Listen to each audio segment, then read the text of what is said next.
नमस्कार, मी रीना ठाकूर कोकणशाहीच्या दिवसभराच्या बातम्या या विशेष बुलेटिन मध्ये स्वागत करते। चला तर मग जाणून घेऊया सिंधुदुर्ग जिल्ह्यासहित संपूर्ण कोकण आणि अखंड महाराष्ट्रात नेमकं काय काय घडलं। कुडाळ मालवण विधानसभा प्रमुख खासदार निलेश राणे यांच्या पाठपुराव्याला मोठे यश प्राप्त झाले।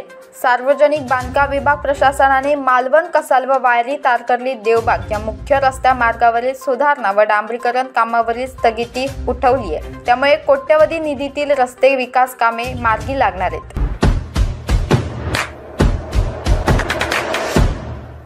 समुद्रात आलेल्या उधाणामुळे जाळी होडीच्या पंखाला अडकल्यामुळे आचरा समुद्रात पूजा नामक पात बुडाली।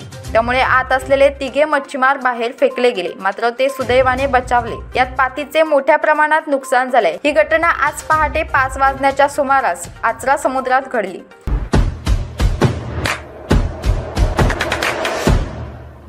बांदा पत्रादेवी रस्त्यावर साई मंदिर नजीक बोलेरो पिकअप व टेम्पो यांच्या समोरासमोर धडक होऊन झालेल्या भीषण अपघातात बोलेरो चालक भालचंद्र भास्कर मुळीक व 29 राहणार वाफोली हा गंभीर जखमी झालाय, तर टेम्पो चालकाला किरकोळ दुखापत झाली आहे। हा अपघात आज दुपारी 3 वाजण्याच्या सुमारास घडला।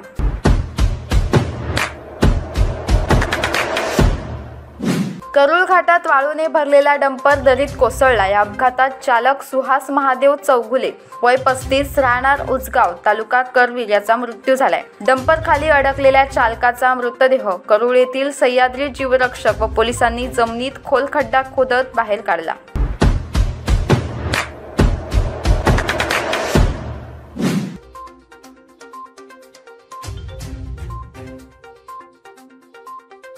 प्रसिद्ध उद्योजक श्री रतन टाटा यांना आज त्यांच्या निवासस्थानी मुख्यमंत्री एकनाथ शिंदे यांनी उद्योग रत्न पुरस्काराने सन्मानित केले।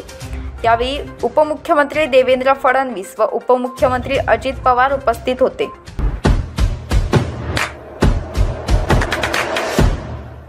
याबरोबरच कोकणशाहीच्या दिवसभराच्या बातम्यांमध्ये इथेच थांबतोय, पण तुम्ही मात्र दिवसभराचे अपडेट्स आणि ताज्या घडामोडी जाणून घेण्यासाठी कोकणशाहीचं YouTube चॅनल सबस्क्राइब करा, फेसबुक पेज लाईक करा आणि Instagram पेजला फॉलो करायला विसरू नका।